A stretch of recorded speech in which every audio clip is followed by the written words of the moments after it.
E hoje, Ciência Moderna e Transição para o Capitalismo, o módulo 3, a parte 2, com o professor Rodrigo Suzuki Sintra.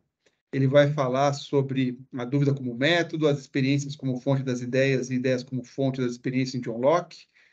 Daqui a pouco ele vai fazer a sua apresentação do roteiro que ele vai tratar, roteiro esse que vocês também já receberam previamente. Eu vou fazer a apresentação do professor Rodrigo, que eu tenho enorme prazer de tê-lo novamente aqui na Escola Paulista da Magistratura. Outros cursos que tivemos em passado recente, sob a coordenação aqui do desembargador Paulo Magalhães, ora na coordenação do direito público, ora na coordenação da filosofia do direito, tivemos vários eventos contando com a participação do professor Rodrigo Suzuki Sintra. Então, é com grande satisfação que temos novamente o professor aqui na casa para honrar aqui os nossos cursos. O professor Rodrigo Suzuki Sintra é filósofo, é escritor, graduado em Direito pela Faculdade de Direito da USP, graduado em Filosofia pela Faculdade de Filosofia, Letras e Ciências Humanas da USP. Ele realizou mestrado e doutorado na Faculdade de Direito da USP, estudou na Universidade de Cambridge, na Inglaterra, e fez seu pós-doutorado na Universidade de Coimbra, em Portugal. É professor titular da Universidade Paulista, autor de diversas obras tratando do direito e literatura, falando de Shakespeare, uma obra belíssima. Tem a dissertação de mestrado que ele fala de John Locke, ainda que por outra perspectiva diferente daquela que lhe foi proposta para esse curso. Mas, enfim, é autor aí que transita não só pelo direito, mas em diversas outras áreas do conhecimento. A gente contou com ele até, acho que uma das últimas participações foi no curso Direito e Literatura. Foi. Falei então, na época de Kafka. Isso, exatamente, de Kafka. Então, com grande satisfação que nós temos o professor aqui hoje iniciando essa aula. Passo, então, a palavra. Muito obrigado. Bom dia a todos, tudo bem? Bom dia. É enorme satisfação estar aqui de novo, né? Gostaria de agradecer ao doutor Luiz Manuel, doutor Paulo Magalhães, doutor Antônio França, né? E em nome deles também já começar agradecendo toda a Escola Paulista de Magistratura, que vem mantendo cursos fenomenais há muito tempo, né? Lembro eu de ter vindo aqui não apenas na questão do direito e literatura, quando tratei de Kafka, e temos aqui outras vezes também, quando falávamos de filosofia política, de filosofia em geral, né? E hoje o tema que me foi proposto é bem instigante, que diz respeito à teoria do conhecimento e a ideia de ciência, né? Claro que, para começar esse nosso percurso, eu vou ter que tomar alguns cuidados, eu vou colocar alguns parâmetros e pressupostos iniciais da minha fala. Primeiro, nós vamos conversar sobre dois autores hoje, como me foi proposto, o John Locke e o René Descartes, né? Vamos fazer primeiro o Descartes, depois o Locke, vou seguir nessa ordem, tá? E, na verdade, como vocês tiveram na palestra passada, na aula passada, a questão do renascimento, tá? Eu vou partir daí, eu vou partir da ideia de que nós já rompemos, então, com o mundo feudal, quando estamos falando de Descartes, quando estamos falando de Locke, tá? E que existem essas alternativas para o conhecimento que começam a ser traçadas a partir de um projeto. Que projeto? A Idade Moderna é um projeto para a filosofia. Tudo bem? É um projeto para a filosofia, porque inaugurar novas modalidades de conhecimento, novas modalidades de percepção do real, que não são mais aquelas vinculadas à crença e à fé, mas a substituição dessas possibilidades por alternativas que vêm diretamente da razão. Tudo bem? Bom, então a unidade da razão é um dos nossos pontos centrais aqui. Bom, vamos para os pressupostos. Existem vários métodos para fazer história da filosofia. Vários métodos. Lembro eu de um grande filósofo, o Victor Goldschmidt, que tem um texto chamado Tempo Lógico e Tempo Cronológico na Interpretação dos Sistemas Filosóficos. Esse texto, por exemplo, ele coloca que existe um tempo, que é o tempo cronológico para a apresentação, né, de um filósofo. Mas existe temporalidade própria do filósofo e do argumento, é a temporalidade do encadeamento de ideias, é a temporalidade da sequência dos argumentos lógicos. De modo que o que o Goldschmidt acaba defendendo, e isso para mim vai ser importante aqui hoje, tá? É que, na verdade, quando você às vezes discorda de um filósofo, não pode se discordar basicamente pelo resultado final do processo através do qual ele chegou a uma conclusão, como se a sua opinião, batendo com a dele, não se adequasse. Mas, na verdade, seria o quê? O erro do filósofo tem que aparecer no procedimento no qual ele encadeia as razões, certo? Então, aí tem que aparecer. O que eu estou querendo dizer com isso? Bom, por exemplo, hoje, o Descartes, no meio do processo em que ele metodologicamente vai tentar explicar como é possível conhecer as coisas, uma das etapas é a existência de Deus. Tá? A existência de Deus. A existência de Deus aparece lá num livro do Descartes chamado Meditações Metafísicas, logo ali na terceira meditação, né? E a existência de Deus como não é um pressuposto que ele toma, da qual a partir daí ele vai começar a conversar. É uma sequência na qual ele encadeou de argumentos que é necessária a presença de Deus. Resultado, se alguém vir e falar assim, mas eu não acredito em Deus, então eu não concordo com o Descartes.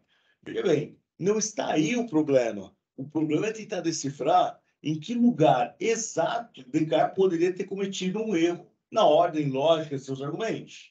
Então não dá bom negócio a gente discordar de filósofo antes de entendê-lo, certo? Antes de entendê-lo, antes de fazer um procedimento, tá? Na qual ele está exercendo sua razão. Então, um procedimento mais legal para você estudar filosofia não é chegar discordando, mas é chegar tentando entender as razões às quais a pessoa foi levada a chegar a certas conclusões. Claro que tem vários métodos. Esse é um método, por exemplo, um método estrutural. Mas é claro que você já ouviu falar de um método que é assim, você chega aqui, não é o meu caso, mas eu chegaria aqui, por exemplo,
tudo bem, um método.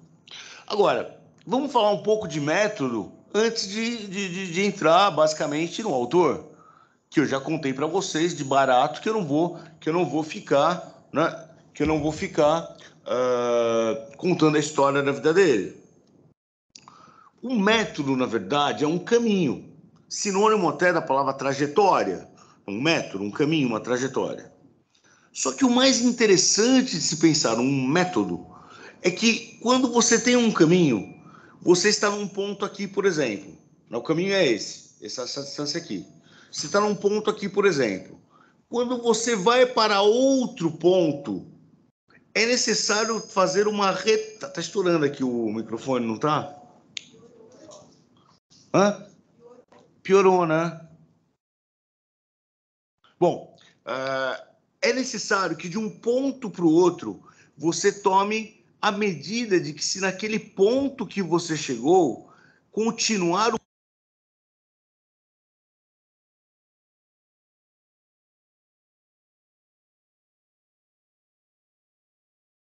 da ciência. Pensemos na ideia de vacina, por exemplo. Então começa a fazer uma pesquisa e se você chega num ponto na qual essa pesquisa se mostra infrutífera, na qual essa pesquisa parece que não vai para frente, você não deve continuar a trajetória e deve simplesmente ajeitar o caminho a qual você estava se dedicando. Bom, qual é o problema? O problema é que o método Endecart, e vamos se lembrar aqui que ele escreveu o discurso sobre o método, escreveu o grande livro, chamado, na minha opinião, um dos maiores livros da história da filosofia, o Meditações Metafísicas, escreveu também as regras sobre o pensamento, né, as regras sobre o itinerário de um pensamento, né, e o método para Descartes, ele não é apenas uma forma de pensar. Como assim, professor? O método não é uma forma de pensar apenas? O método é um caminho inevitável para o exercício da razão. Se você começa a querer estudar uma coisa, conhecer uma coisa, sem um método, para Descartes, era melhor você nem ter começado. Tudo bem?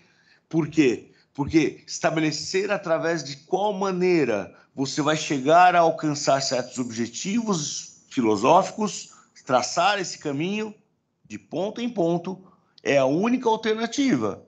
Você não pode chegar no final da história sem antes ter encadeado as razões anteriores. Tudo bem? Agora, o método de Descartes também tem uma outra coisa. Ele se mostra como um fenômeno sistemático. Como assim um fenômeno sistemático? É um fenômeno, um método que tenta dar conta racionalmente do real como um todo. Tudo bem? Como um todo. Quando eu falar aqui de método daqui a pouco sobre o método cartesiano, o método de René Descartes, o que eu estou colocando em jogo aqui? Eu estou colocando que se seguirmos esse método corretamente, poderemos dar conta de todo o real. De barato, vou contar. E se acontecer de existirem coisas, professor, eu no caso, que o método de Descartes não dê conta. Vamos supor assim, ele faz um método para explicar o real. Ele vai explicando. Chega uma coisa lá que ele não consegue explicar. Tudo bem? Pode acontecer. O que acontece? Isso seria um resíduo do real, que está de fora do conhecimento científico. Porque o conhecimento científico é engendrado na racionalidade do método. Percebem? Então, Descartes não está preocupado, ao contrário do nosso próximo filósofo, em estabelecer os limites, as coisas que não podemos conhecer. Ele não está interessado nisso. Quem está interessado nisso é Kant, tá certo? Bom, esse convite que eu vou fazer para vocês, então, agora, não é um convite que estabelece com base genética, explicando a vida de Descartes. Simplesmente é pouco interessante, para falar a verdade. Não é um método que explica parcelas do livro, pequenos conceitos. As meditações metafísicas são apresentadas, esse livro que eu vou tratar aqui, é essa interação entre o pensar, entre o refletir e a sensação de corporalidade e presença que consiste numa meditação nos moldes orientais. Os modos ocidentais, ali, europeus basicamente, se a gente colocar o colonizador em jogo, europeus basicamente, é um modo que se deu por conta de um negócio chamado dualismo, a separação entre corpo e alma. Então, dado esse recado, vamos lá.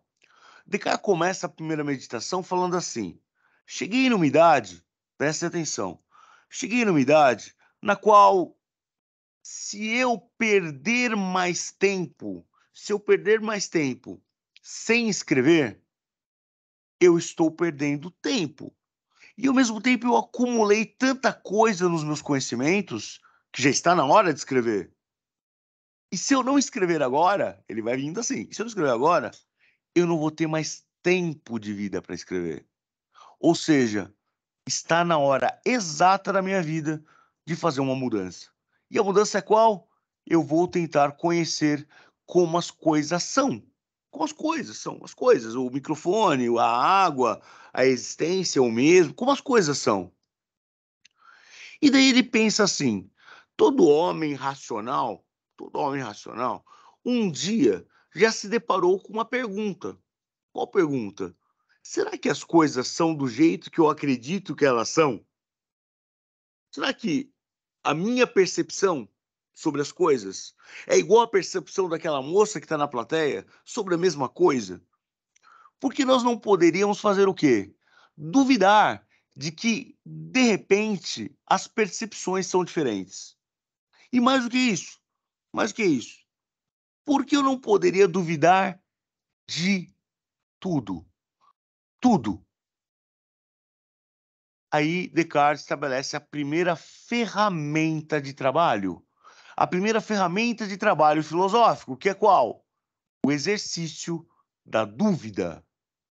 A dúvida não é uma questão, vamos dizer assim, para Descartes, que se coloca e se propõe como a inicial de um método de pensamento. A dúvida é uma ferramenta filosófica.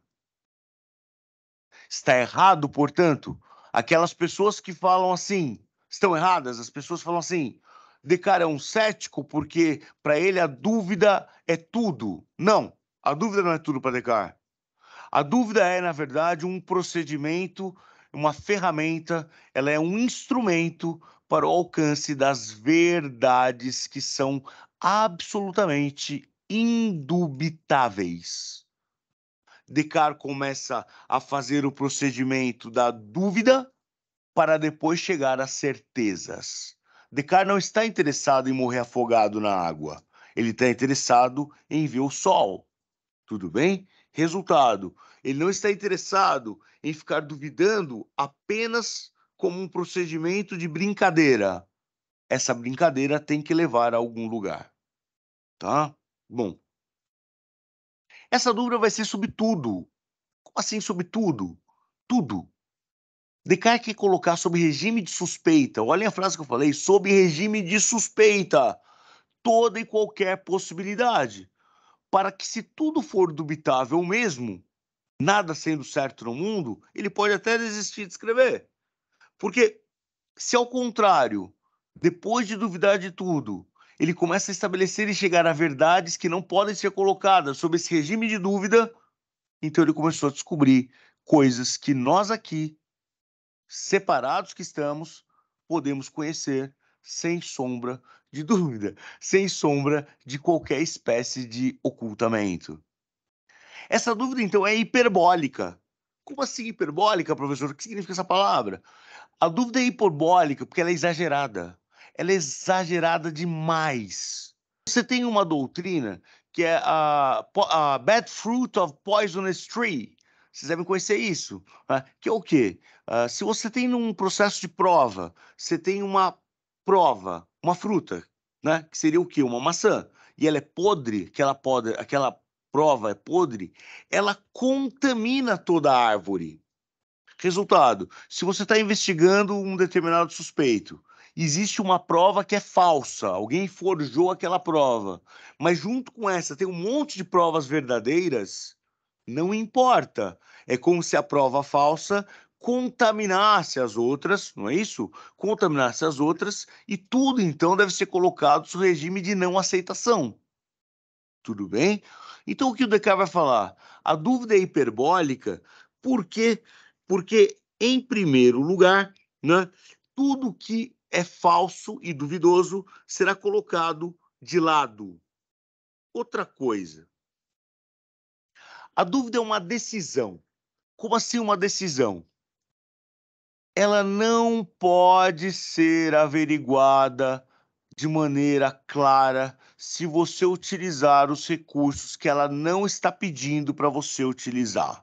É uma decisão sua que você vai ter que tomar agora, enquanto a gente está conversando.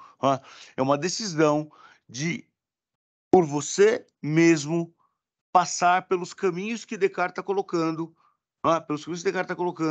e estabelecer que a dúvida foi uma decisão que você tomou, para conseguir chegar a certezas e verdades no mundo.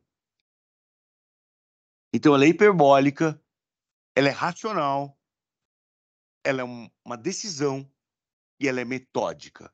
Como assim metódica? Nós vamos duvidar por um caminho. Como é que é o caminho que a gente vai duvidar? A primeira dúvida que Descartes coloca nas meditações metafísicas é a dúvida que a maioria das pessoas mais tem dificuldade.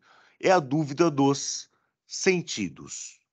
Nós temos sentidos. Eu tenho tato, tenho a audição, o olfato, o paladar, a visão, certo? Eu tenho sentidos. E como é que eu capto o mundo?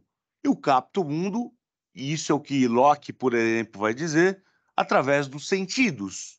Resultado: pego esse copo da água com o tato, engulo água. Paladar, certo? Olha a água, visão. Resultado: é através dos sentidos que eu consigo adquirir o conhecimento sobre o mundo, na maioria das vezes. Pois o que Locke vai falar é que os sentidos nos enganam. Os sentidos nos enganam. Eu vou dar exemplos que são completamente diferentes dos exemplos de Locke. Ele não poderia dar os exemplos de Locke, não, de Descartes, desculpem. Os exemplos de Descartes, né? Desculpem, exemplos de Descartes. Ele não poderia dar esses exemplos, porque ele está dando os exemplos da época dele. Mas eu vou transferir para a época de agora, um pouquinho, né, para ficar mais fácil a compreensão. Quando você está sentado num banco de praça e olha para o horizonte e passa um avião, você pode fazer assim com as mãos, medir o tamanho do avião. Você olha para o avião assim, ele está lá a muita distância, e você mede o avião, e ele é desse tamanho, por exemplo. Está passando lá a distância, ele é pequeno, certo? Ele é pequeno a distância. Mas se você estiver do lado desse mesmo avião no aeroporto, e estiver do ladinho do avião, você vai ver que ele não é desse tamanho. Na verdade, ele nem vai caber se você abrir as duas mãos, certo? Resultado: o tamanho do avião, que quando você estava na praça era desse tamanho, e quando você está do lado dele é bem maior que você, gigante, o tamanho do avião, você sabe que é aquele não pelos sentidos, mas por convenções. A convenção que você estabeleceu na sua cabeça e o princípio que te ensinaram e que você aprendeu é que as coisas à distância ficam menores do que as coisas mais próximas, não é isso? Então, olhando aqui, pequenininha, olhando para cá pertinho, grande. Por que acontece isso? É porque o sentido falha. O sentido quer dizer o tamanho, mas acontece uma outra coisa. Você só sabe disso por uma convenção, por um princípio que você estabeleceu no seu sentido, certo? Porque o sentido te enganou. Supondo que você acabou de correr muito, acabou de se exercitar e tudo mais, você está com muito calor no corpo, e você sai para a rua e começa a parar de correr, de fazer exercício e tal, e de repente você começa a perceber que a temperatura que você achava que estava fora do ambiente em que você estava, não é a que você pensava. Resultado: você foi enganado por uma sensação também. Enganado. Às vezes acontecem coisas, como por exemplo, eu chamo alguém, sei lá, Maria, fala uma bobagem assim, Maria.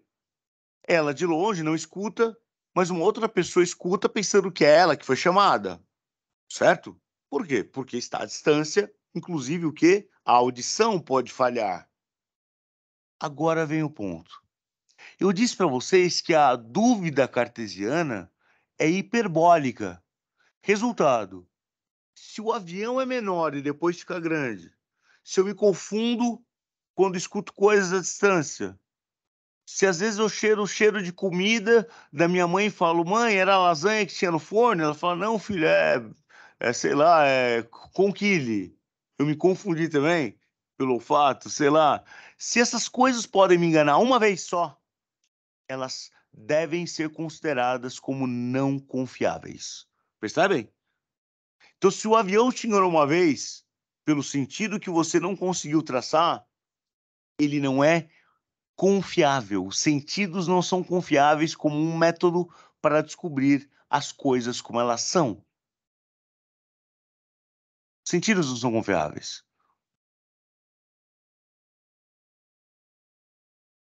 A segunda coisa que Descartes coloca sob regime de suspeita, essa é a frase, sob regime de suspeita é colocada toda a realidade.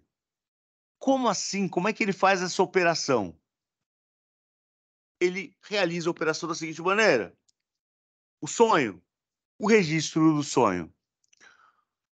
Descartes fala assim: quantas vezes eu já não estive sonhando que eu estava numa mesa com uma pena, uma pena, escrevendo um tratado filosófico. Agora eu estou fazendo isso, por exemplo, ele diz. Estou escrevendo o tratado filosófico com uma pena na minha mão. Mas eu já sonhei que eu fiz isso muitas vezes. Quem me garante se eu estou agora, nesse momento, num sonho ou se eu estou na realidade? Aí você vai falar: ah, professor, como é que ele não sabe quando está no sonho ou está na realidade? Eu sempre sei quando eu estou sonhando. Sabe nada. Se você fica assim, ai, ai, ai, tô sonhando, não, tô sonhando, sabe o que acontece? Você está acordado, você acorda, tudo bem? Quando você entra no sonho, tem momentos que você consegue controlar e você fala assim, isso é só um sonho. Daqui a pouco eu vou acordar, vamos rebobinar o sonho, ou vou fazer não sei o quê. Mas quando você embarca no sonho mesmo, quando você embarca na sonolência, no sonho profundo, tá? Você não tem certeza do real, porque você vive o sonho. Vocês entendem o que eu quero dizer? Você vive o sonho. Quando você fica nesse papo assim, estou sonhando, estou sonhando, estou sonhando, estou sonhando, ou você está acordado, ou você está para acordar em algum momento. Você embarca no sonho. E o Descartes quer dizer o seguinte, ele fala assim, pode parecer brincadeira o que eu estou falando, mas não é. Não é. Se você levar a sério, a de que não podemos confiar nos sentidos, e depois não sabemos ao certo se estamos sonhando ou acordados, você começa a suspeitar do real pelo sonho e começa a suspeitar de tudo que você pode captar do real pelos sentidos. Daí Descartes dá mais um passo. Ele está aprofundando na dúvida. Aprofundando na dúvida.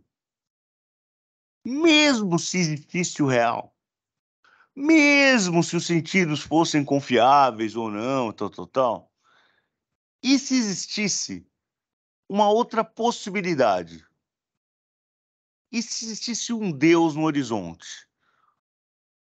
Qual seria a função desse Deus?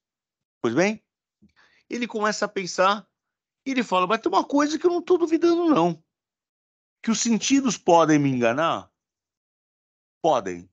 Que eu não sei se estou sonhando acordado? Pode ser. Mas que 2 mais 2 é igual a 4? Eu fecho o olho e sei que 2 mais 2 é igual a 4. Se me colocarem 4 canetas aqui, eu coloco 2 de um lado, 2 de outra, uno as canetas, eu sei que são 4, certo? Resultado, Descartes, aquele que vocês já conheciam no período da época colegial de vocês pelo plano cartesiano, lembra do plano cartesiano da matemática que vocês estudavam, né? Veio do Descartes. Então, o Descartes, ele está falando o quê? Que a matemática tem algo de indubitável, certo? Porque mesmo se eu estiver sonhando, 2 mais 2 é igual a 4. Tudo bem? Então, a matemática, que para ele levava em alta conta, tal qual um Platão da vida, né, é algo que não pode ser colocado, em geral, sob regime de suspeita. Então, ele tem que articular mais um artifício mais uma ferramenta para aprofundar a dúvida. O que ele fala? E se existisse um Deus, mas esse Deus não fosse benevolente? E se existisse um Deus que fosse um Deus enganador? Como assim um Deus enganador? Um Deus que não estivesse aqui para fazer bondades. Um Deus que estivesse no horizonte apenas para te enganar. Então, a matemática pode ser colocada sob regime de dúvida. Por quê? Porque eu coloco 2 lápis de um lado, 2 canetas de outro, e a verdadeira soma disso, vamos fazer de conta, vocês vão ter que acreditar em mim, é 5. E você coloca elas juntas e fala 4. Você erra todas as vezes, todas as contas matemáticas, porque o Deus faz assim, ó, quando você vai colocar as canetas juntas, ele faz tum, e você fala o número errado. Vocês entendem? É como se fosse assim, quanto é 1 milhão dividido por 6 vezes 14, a 10ª potência? Deu o resultado, você vai falar 100, daí ele faz tum, você fala 101. Você erra toda vez a conta também. Por quê? Você erra a conta porque a função desse Deus é te enganar. Aí ele recebeu muita crítica, né? Ele já sabia que ia receber, porque muita gente que não consegue pensar fala, mas Deus jamais poderia enganar o homem. São esses papinhos de quem não está entendendo o procedimento racional do Descartes, né? Então começa assim, mas o Deus sempre é benevolente. Deus só pode ajudar. Deus faz com 2 mais 2 seja igual a 4. Daí ele dá um pulo, ele fala, pô, tudo bem. Então vamos fingir que não é um Deus enganador. É um gênio maligno. Um gênio do mal. Alguém que está lá só para fazer com que você se engane nas contas matemáticas. Alguém que está lá só para que você não saiba se está sonhando ou se está acordado. Alguém que está lá só para você duvidar do cientista. Está entendendo? Um gênio maligno. Aí não é Deus. Daí uns padres ficaram um pouco mais satisfeitos. Né? Não é Deus que está enganando, então tudo bem. Um gênio maligno que fizesse o quê? Fizesse com que você até duvidasse, vamos dizer assim, da matemática. Agora, ô professor, são 9h42, você duvidou dos sentidos, quer dizer, não posso ter ciência pela visão, pela audição, pelo tato. Você duvidou da realidade das coisas, você duvidou da ideia de que se estamos sonhando ou estamos acordados. Nem a matemática pode ser colocada sob regime de verdade, porque, na verdade, isso pode ter sido orquestrado por um gênio maligno que só quer me enganar. Para que duvidar de tudo isso? Para quê? Descartes vai explicar do jeito dele. Eu vou explicar depois do meu. É como o ponto de Arquimedes, um ponto fixo. Se você tem uma alavanca, um ponto fixo, e ele é fixo, ele é uma certeza, você consegue alavancar o mundo, certo? Coloca a coisa pensa, então, pensa, né? Coloca a coisa para cair, mas coloca ela num ponto fixo, e daí orquestra a sua ascensão. Percebam que Descartes só está precisando de uma certeza, um ponto fixo, uma coisa que ele não consiga duvidar, para daí começar a sua teoria do conhecimento, que começou com o desconhecimento, com a dúvida. Na minha explicação, essa é a explicação do Descartes, a explicação suzukiana, né, no meu jeito de falar, que na verdade eu nem sei se é meu, porque eu roubo tantas palestras de outras pessoas, eu escuto coisas, daí eu vou ir colocando, então que eu nem sei se esse exemplo é meu a essa altura. Deve ter sido em algum momento de outra pessoa que eu roubei, mas já virou meu. O exemplo é o seguinte: você está num trampolim e tem uma piscina. Você se joga na piscina. É a dúvida. Você está na água. Quando você se joga do trampolim, tem a aceleração e você vai fazer o quê? Mergulhando na dúvida, mergulhando, que é o que ele está fazendo, mergulhando na dúvida. Quando chega um ponto em que acaba a aceleração, você duvidou de tudo, tudo, e você não quer morrer afogado, às vezes você faz o quê? Você volta o corpo, já deu a inércia, né? Parou ali a aceleração. Você volta o corpo e tenta subir à tona na água, certo? Para respirar de novo a realidade. Só que esse é um procedimento que pode fazer com que você demore mais tempo para enxergar a realidade e ganhar fôlego. Como assim, professor? Porque vamos dizer que você tá aqui, assim, né, na água. Você tá aqui a mesa é o fundo da piscina, tá? A mesa é o fundo da piscina. Você se jogou, você tá nessa altura aqui. Quando você quer reverter, você vai ter que agora acelerar tudo de novo para voltar à tona, certo? Nada mais um pouco para baixo. Dá mais umas 3 ou 4 braçadas para baixo mesmo. Ao contrário do que você queria, duvida mais ainda, se afoga mais ainda. Vai fundo. E quando você chega no fundo da piscina, você pisa com os 2 pés naquele chão e dá uma impulsão que vai fazer você sair muito mais rápido da piscina. O que você precisa para não morrer afogado, às vezes, então, não é voltar à tona, é nadar mais fundo. Tudo bem? Deu para sacar? Nada mais umas 2 braçadas, você vai morrendo afogado, daí você fala, não, mas eu vou ter um ponto de apoio. Você se apoia naquilo. E agora você sai da piscina e vai ver o quê? Na minha metáfora da piscina aqui, você vai ver o real, a verdade, o conhecimento das coisas. Certo? Por isso que ele duvidou de tanto. Para descer mais fundo na piscina.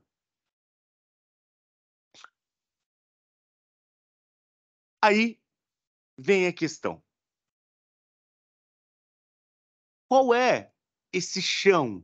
Qual é esse ponto de Arquimedes de Descartes? O que está em jogo quando a gente fala de uma primeira certeza, um ponto fixo na qual a gente pode confiar? Descartes vira nas Meditações Metafísicas e fala: existe uma coisa que eu tenho certeza que está acontecendo e que eu não consigo colocar sob dúvida dos sentidos, do sonho, da matemática, do gênio maligno, do Deus enganador, que é o fato de eu estar sendo eu mesmo aqui. Eu sou alguma coisa. Eu não sei o que é ainda. Daqui a pouco a gente vai descobrir. Mas alguma coisa eu sou. Mas como é que ele fala isso? Eu sou, eu existo, que é a expressão que ele usa no Meditações Metafísicas. Eu sou, eu existo. Vocês conhecem a outra expressão que ele usou no discurso do método, que é penso, logo existo, né? É o cogito, né? Cogito ergo sum. Penso, logo existo. Ele vai falar assim: se eu estava pensando até agora, e disso eu tenho certeza, eu posso estar pensando que eu estou sonhando, mas eu estava pensando. Eu estava duvidando. Resultado: mesmo que exista um Deus enganador e esteja me enganando, ele está enganando alguma coisa que está pensando no Deus enganador. Deu para sacar? Mesmo que exista um Deus enganador, um gênio maligno, eu estou pensando que existe um gênio maligno.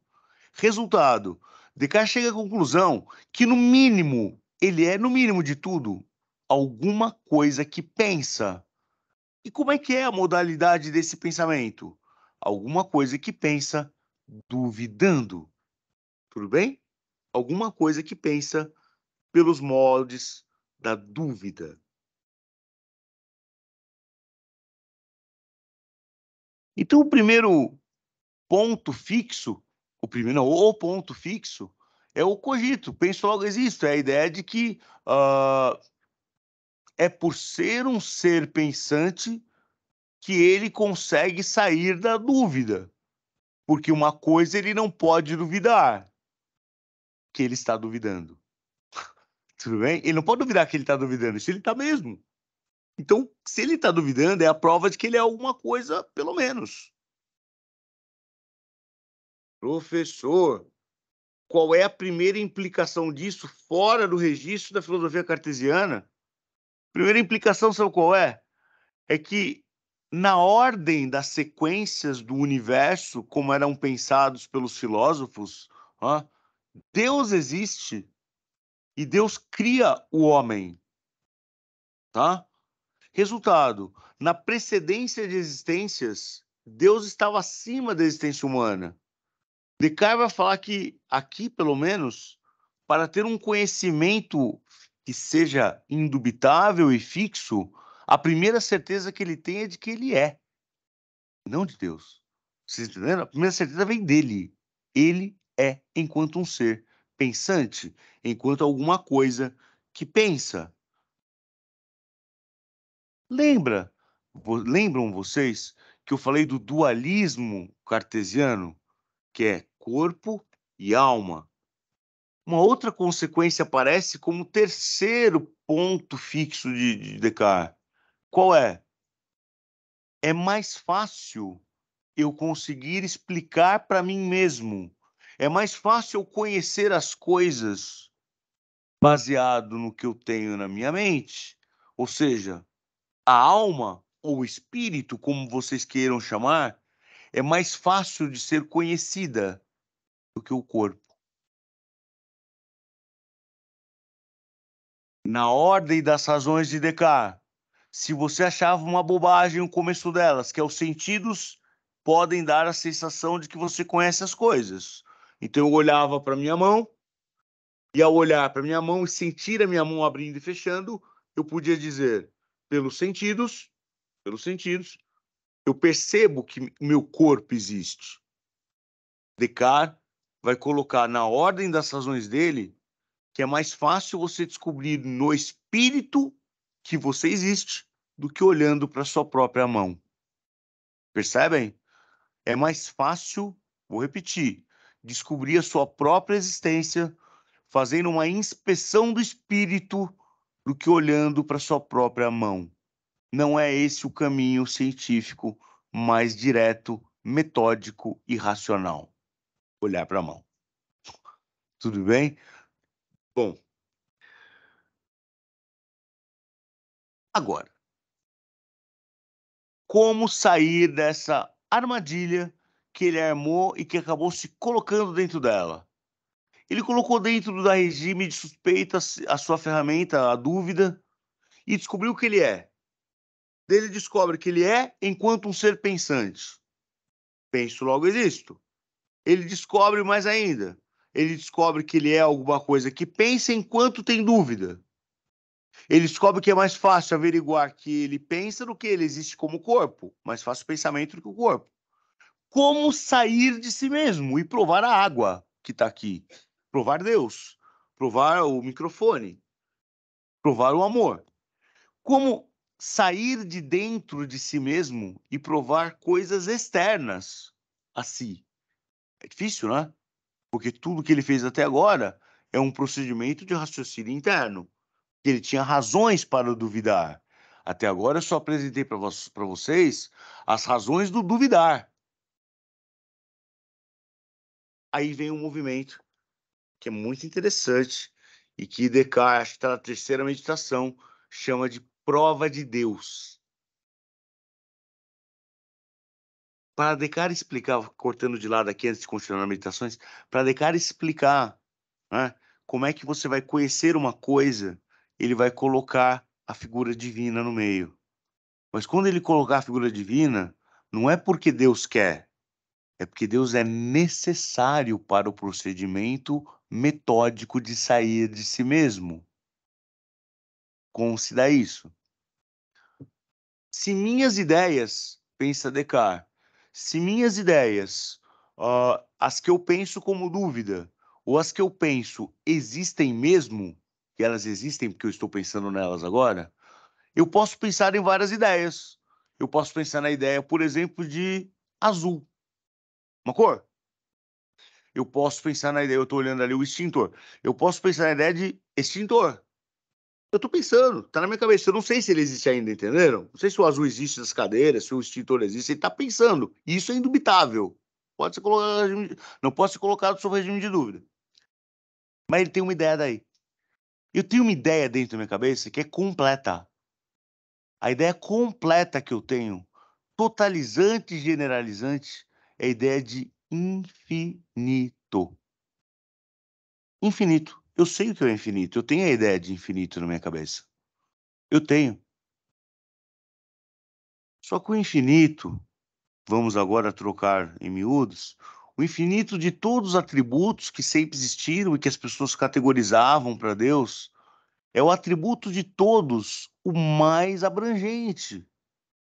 Porque se Deus for infinito, ele é espacialmente, né, geograficamente, né, em lugares, ele é temporalmente em todos os tempos, ele é universalmente.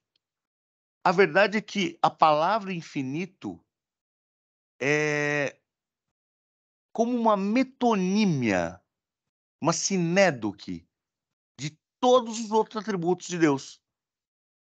Deus é perfeito, Deus é onisciente, Deus é não sei o quê, e todos esses atributos podem ser reduzidos a um: Deus é infinito.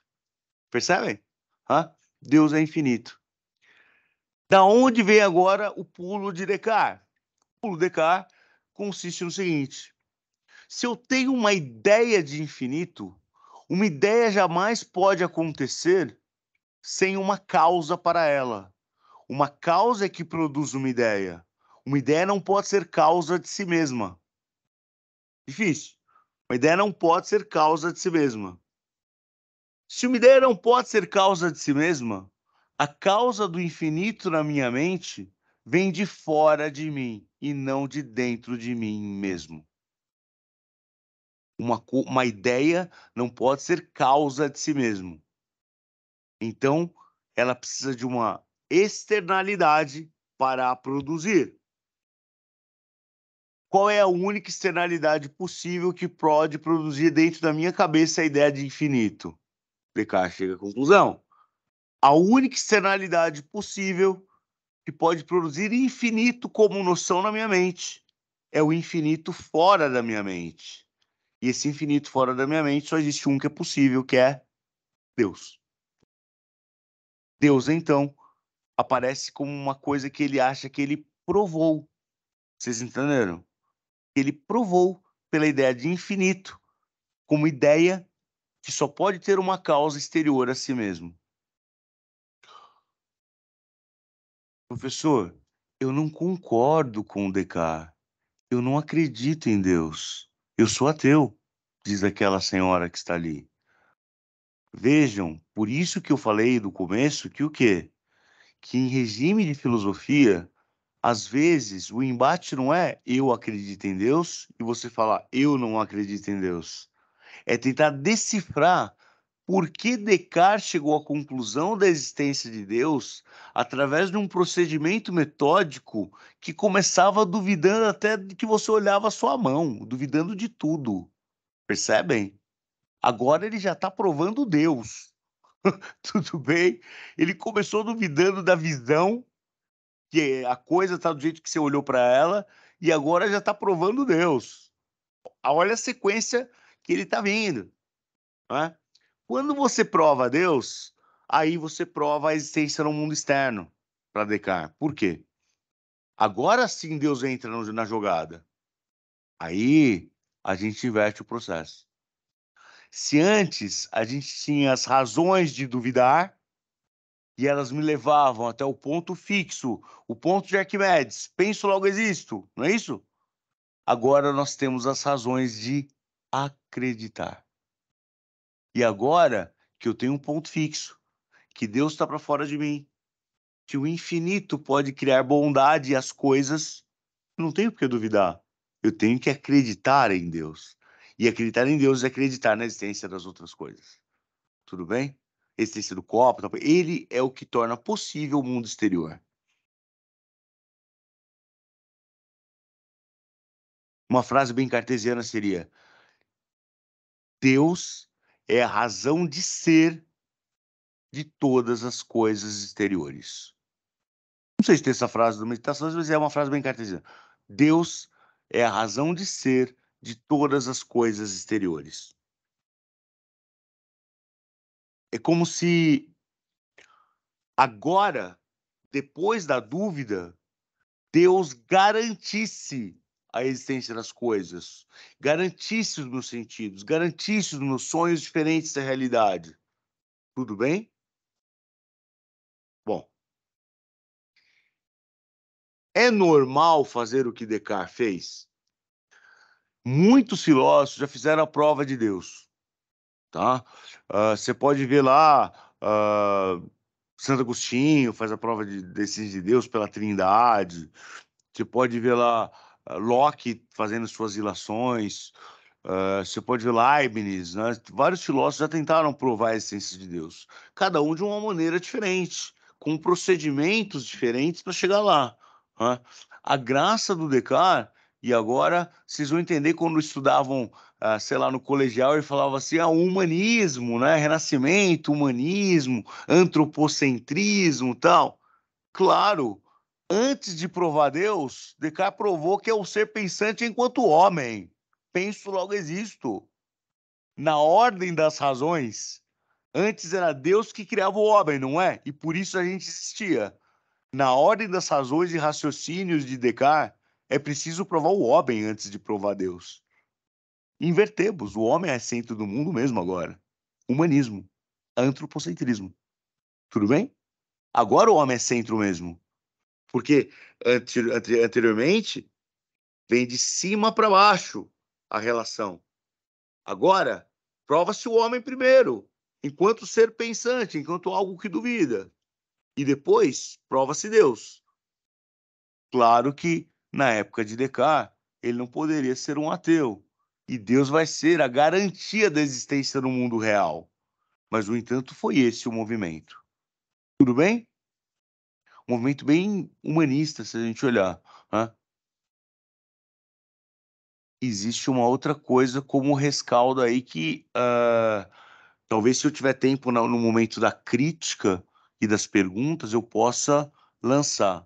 Mas existe uma coisa que apareceu aí também no meio que sem o Descartes perceber, que é o quê?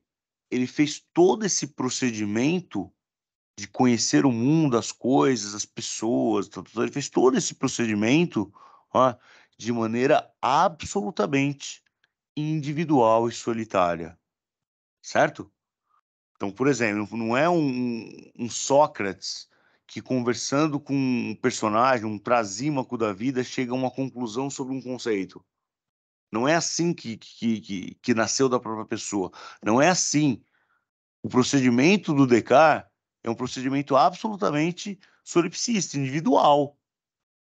Sem querer, estamos montando também uma figura que vai ser importantíssima para o capitalismo depois e importantíssima para toda a história do liberalismo e tudo mais, sem perceber. O quê? O individualismo. Tudo bem? O individualismo. Aí está aparecendo como uma medida em que eu penso, eu conheço, Deus está aqui, eu estou aqui.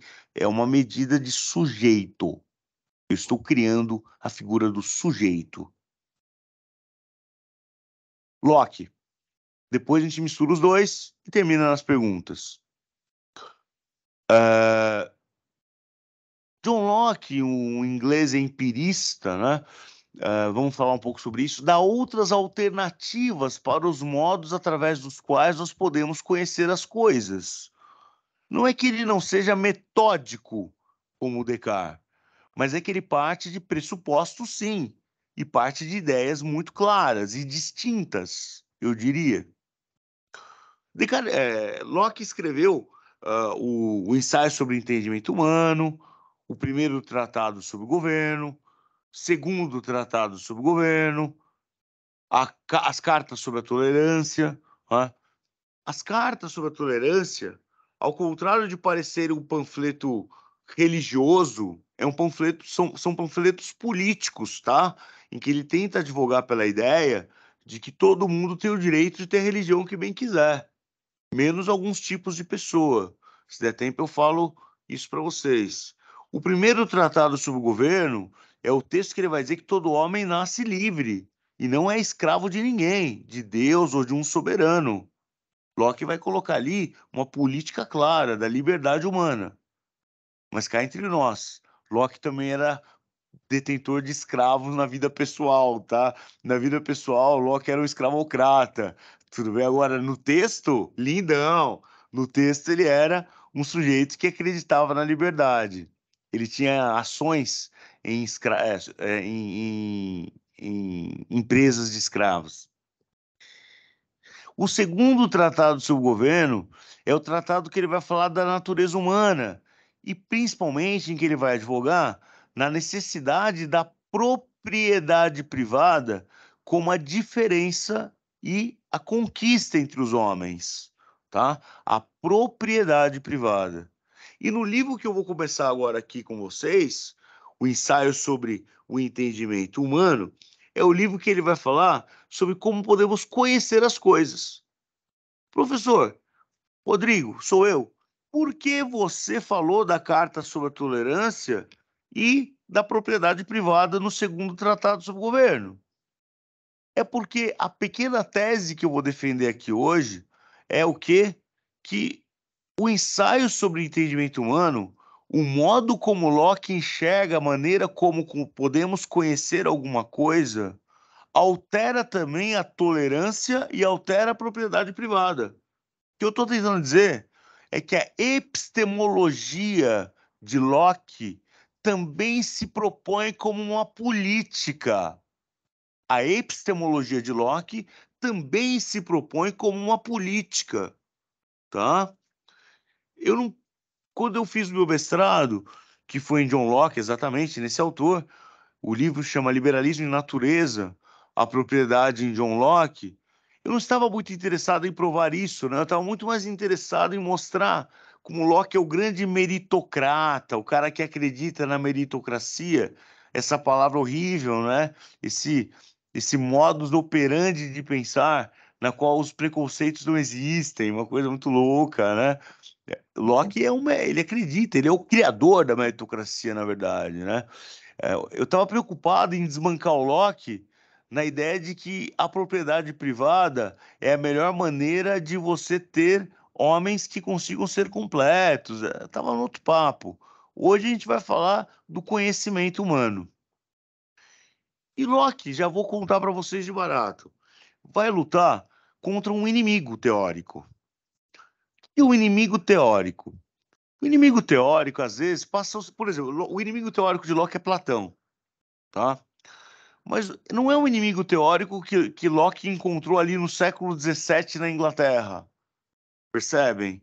É um inimigo teórico que aconteceu na época de Locke há 2000 anos atrás. Só que é o que, na verdade? É com quem ele vai embater ideias, para poder lançar sua teoria e filosofia política e filosofia do conhecimento, epistemologia, né? Acontece isso com frequência. Por exemplo, Hobbes contra Aristóteles, Hobbes contra Aristóteles, acontece com muita frequência. Um filósofo se debruçar em algumas ideias para ir contra outras ideias. Então, o Platão, que eu vou ter que falar um pouco para depois explicar Locke, o Platão acreditava numa coisa que a ideia, que é exatamente de que as ideias eram inatas. Elas já existiam antes de eu nascer, tá? Quando eu nasço, já tem todas as ideias prontas. E o Locke não vai acreditar em Platão, que é o principal advogado dessa tese. Locke vai falar que todo conhecimento que a gente pode ter tem que ser um conhecimento adquirido pela experiência. É a experiência que traz o conhecimento. Não existe nenhum conhecimento prévio. Vamos lá.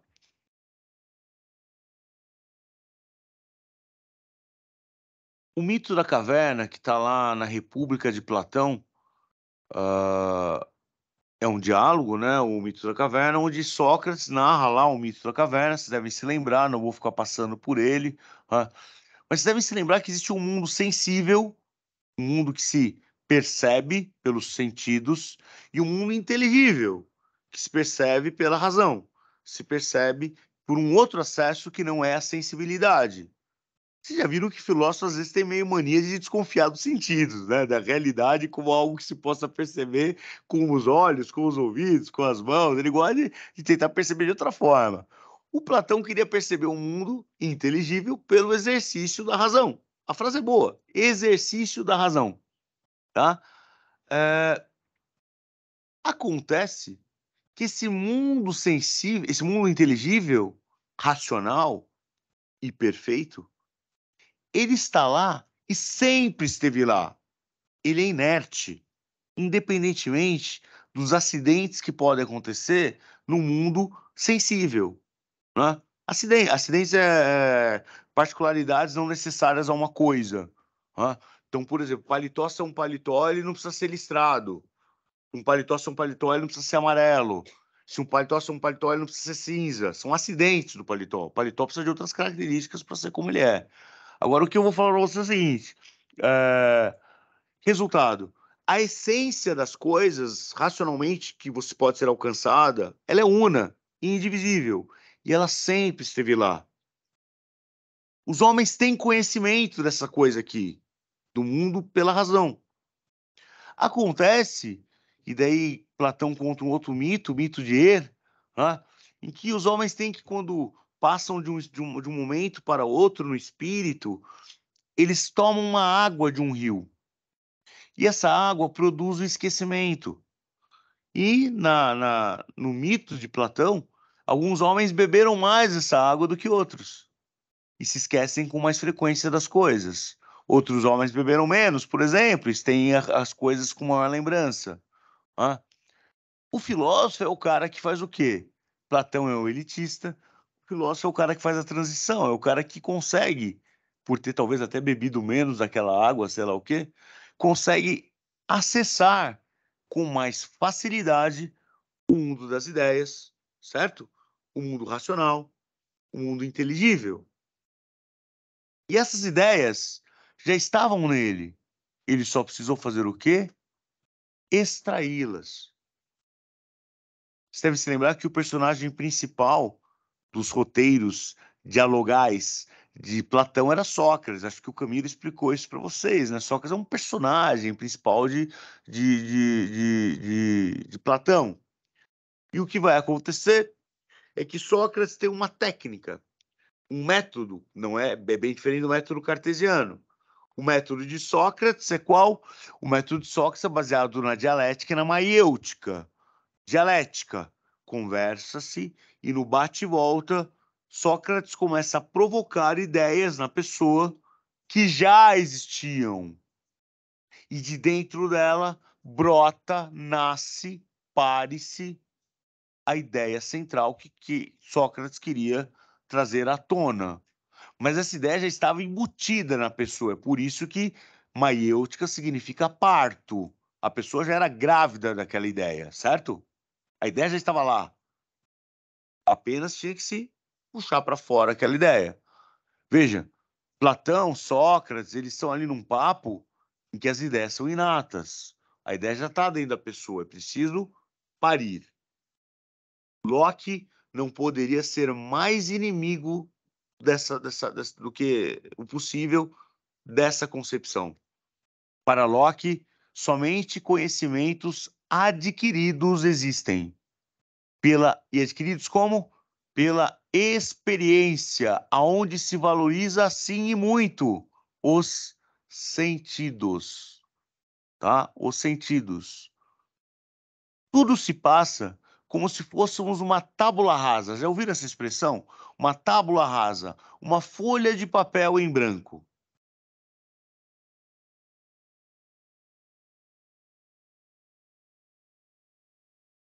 E vamos preenchendo essa folha com o passar dos anos. As pessoas são inclusive diferentes, porque tem folhas de papel em branco diferentes que preencheram de outra forma e fizeram, portanto, uma história de vida e de conhecimento e de capacidade, então muito diferentes, porque cada um preenche a sua tábula rasa de uma maneira diferente. Eu, por exemplo, nasci numa família específica. Essa família era orientada por uma religião específica. Por contornos da vida em que tive favorecimentos financeiros, pude estudar em certos colégios. Por favorecimentos, tive um clube e pude ir no cinema minha juventude inteira, certo? Por inclinações das coisas que iam acontecendo na minha família, porque eu tive um avô específico, uma avó específica, eu sou mestiço, por exemplo, pela inclinação do avô japonês e do avô português, eu tive uma formação específica, certo? E tudo isso vai preenchendo a minha folha de papel em branco. E o meu conhecimento vai se dando com base na experiência. E por que eu estou dando o exemplo do Rodrigo aqui? Porque uma pessoa que esteja ali no vídeo online, que esteja assistindo a aula, tem uma outra experiência, tem uma outra folha de papel em branco, pois ela nasceu numa família diferente. Ela teve uma formação religiosa diferente. Ela frequentou escolas diferentes, portanto, teve amigos diferentes, teve clubes ou nem foi em clube diferente, certo? Valorizava outros tipos de coisa. É mais difícil de uma família de pessoas que não fazem esporte sair um corredor de maratona. Agora, para uma família de esportistas, é mais fácil ser um cara que sabe nadar, certo? Uma família de músicos, em geral, que tem a música em alta conta, quando o seu filho tem 8, 9 anos, coloca o filho na aula de piano, certo? Porque preencheram sua tábula rasa, seus conhecimentos de música, por exemplo, seu papel em branco, de uma maneira diferente do que aquele que preencheu correndo maratonas ou do que aquele que preencheu assistindo cinema, certo? Resultado, cada um tem uma folha de papel em branco diferente, o que nos diferencia. Cada um tem uma tábula rasa diferente. Qual é o limite do nosso conhecimento? O limite da folha, né? Aqui, ó. Tô com uma folha aqui. Qual é o limite da folha, né? Qual é o limite do papel em branco? O limite do meu conhecimento é o da minha experiência. Tudo bem? Da minha experiência. Eu não posso saber mais do que a minha experiência me proporcionou. Foi pela experiência que eu conheci o mundo, foi pelos sentidos, basicamente.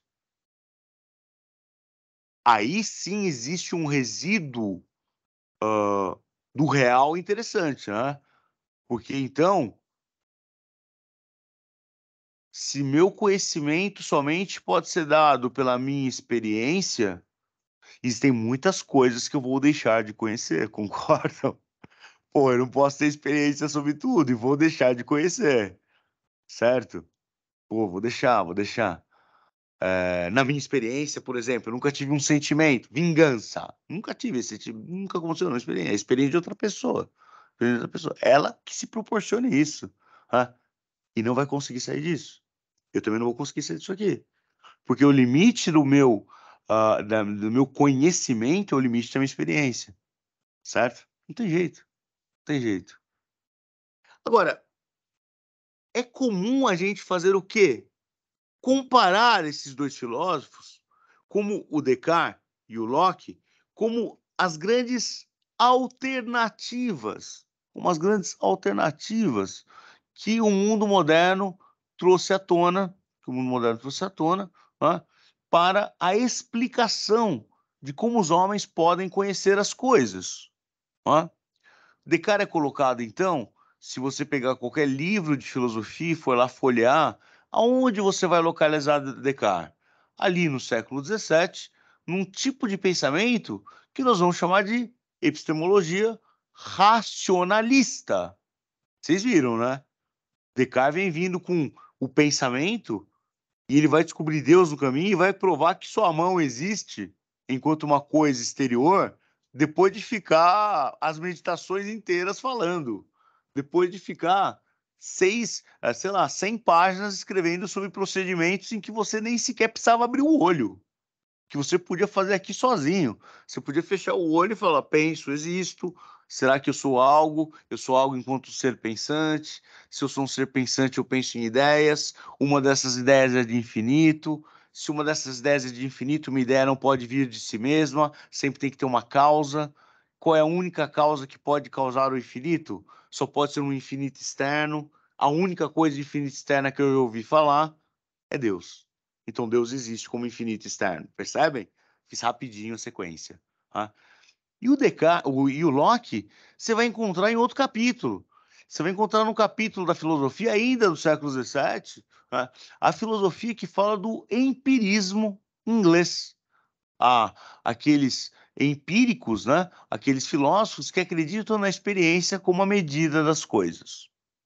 Mas eu prometi para vocês que eu ia talvez fazer o quê? Mostrar que a epistemologia lockeana pode dar pano para manga para a sua política. Uma política, por assim dizer, nem um pouco acima de qualquer suspeita. Uma política bem, vamos dizer assim, absolutamente atrelada a um universo, a um modus operandi de mundo, a qual eu vou dar o nome de liberalismo. Locke é o pai do liberalismo. Resultado, eu estou aqui agora tentando traçar uma pequena tese sobre a relação entre a epistemologia, a teoria do conhecimento de Locke, como podemos conhecer as coisas, e o capitalismo e o liberalismo, certo? Essa é a operação agora que a gente vai fazer. E olhem só, se cada um preenche a sua folha de papel em branco de maneira diferente, se eu estou, por exemplo, na Europa, na França, eu preencho a minha folha de um jeito, não é? E se eu sou um habitante da África, de uma tribo, preencha a minha folha de outro jeito. Folha de papel em branco, a tábula rasa, certo? De modo que as ideias, por não serem inatas, elas são variáveis de acordo com os costumes. É natural que aquelas tribos tenham algumas ideias e nós aqui tenhamos outras ideias, certo? Na Europa. É natural que as religiões de um lugar sejam diferentes, então, das religiões de outro lugar, porque a religião é um procedimento de crença em ideias, certo? Conhecimento. Resultado. Quando Locke escreve a Carta sobre a Tolerância, o primeiro dos livros que eu estou aqui trocando ideia, o que está em jogo não é apenas que uma determinada religião deve ser tolerada e outra religião também deve ser tolerada no mesmo espaço territorial, no mesmo espaço. Mas é que, de alguma forma, porque todos podem ter costumes diferentes e as pessoas preenchem sua tábua rasa de maneira diferente, há que se pensar que devemos tolerar todas as possibilidades entre as pessoas. Tudo bem? Só que isso foi a primeira vez que foi traçado na história da humanidade. Porque até aí, cara, é luta. Religião é diferente da minha, o cara quer te matar. Por quê? Porque sempre foi assim, a perseguição religiosa na história. Locke daí vai colocar que isso não é necessário. Que todos são iguais na medida em que, olha que coisa maluca, todos são iguais na medida em que podem escolher religiões diferentes.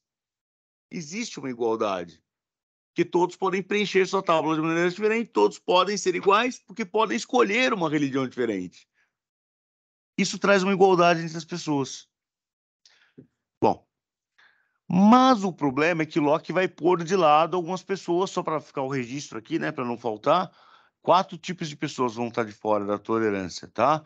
Que é o imoral, pessoa que não respeita a moralidade alheia, que é o ateu. Locke não acreditava no ateísmo. Você vai descobrir comigo, né, que o ateísmo é uma figura do século XIX, que começa... Então, ninguém é ateu nessa época, isso não é uma questão para filósofo, tá? Os papistas, papista é aquele que acreditava no Papa. Todo mundo que é da religião católica apostólica romana, Locke acreditava que era uma pessoa que tem que ser colocada do lado de fora da tolerância. Fala, por quê? Eu sou católico, que mal eu fiz, né? Não, é porque Locke acreditava o quê? Se você é católico e está na Inglaterra, você é papista, católico apostólico romano, você obedece um outro soberano, o Papa, ali na Península Itálica. E você está cometendo um crime aqui que é muito claro. Né? Você está num país sob as ordens da regra do jogo daqui, obedecendo ordens da regra do jogo de outro lugar, que é o Papa em Roma. Vocês estão entendendo? Resultado, você no limite é o traidor. Você é um traidor. Tá? Então ele não concordava. E por último, a figura que também ele discordava era do intolerante. Por que o intolerante não pode participar do regime da tolerância? Pô, professor, todo mundo teria que poder, até o intolerante, por que não, né? Isso já é explicado há muito tempo. O Popper colocou uma questão depois sobre essa no século XX. Mas se você permite ao intolerante participar do regime da tolerância, a primeira coisa que ele faz quando chega lá é acabar com a tolerância. E daí a gente não tem mais democracia, não tem mais nada. Percebem? Eu estou entrando na política agora, mas por que você não pode ter um partido fascista no Brasil? Por quê? Qual é a questão? Por que eu não posso fundar o partido fascista e participar das eleições? Tem que ser proibido isso. Por quê? Porque se eu ganho as eleições e eu sou um partido fascista, a primeira coisa que eu faço é acabar com o quê? Com a democracia, com a tolerância e instituo ditadura e fascismo. Então ele não pode participar da própria eleição. É um tipo de gente que não pode entrar aqui. Sabe? Não pode entrar na democracia. Tá? Bom, fiz a ponte para a explicação de que conhecer pela tábula rasa levava até a questão da tolerância, certo? E agora na propriedade privada? E no capítulo 5º do segundo tratado sobre o governo? Ah, aí está o problema. As pessoas não preenchem por conhecimento apenas a sua folha de papel. Elas não preenchem em tábula rasa de modo claro para Locke. Elas não preenchem apenas ideias. Elas conquistam coisas também. Percebem? Quando eu nasço, tenho uma herança. Quando eu trabalho, adquiro dinheiro. Quando eu trabalho mais ainda na cabeça do Locke, porque quem trabalha mais na cabeça dele deve ganhar mais. Eu ganho mais dinheiro. E tudo isso vai preenchendo também, não vai preenchendo? Vai preenchendo a minha vida. E meu conhecimento também. Qual é a consequência do artigo na segundo tratado sobre o governo? A consequência é que o governo, como nós assim o conhecemos, deve ser feito para aquelas pessoas específicas que têm propriedades privadas. Quem não tem propriedade privada, um mendigo, por exemplo, não está dentro do governo. Ele não tem por que ser atendido. Ele não tem nada a perder. Só pode participar do regime de um governo aquele que tem alguma coisa a perder. Uma figura chamada proprietário. Tudo bem?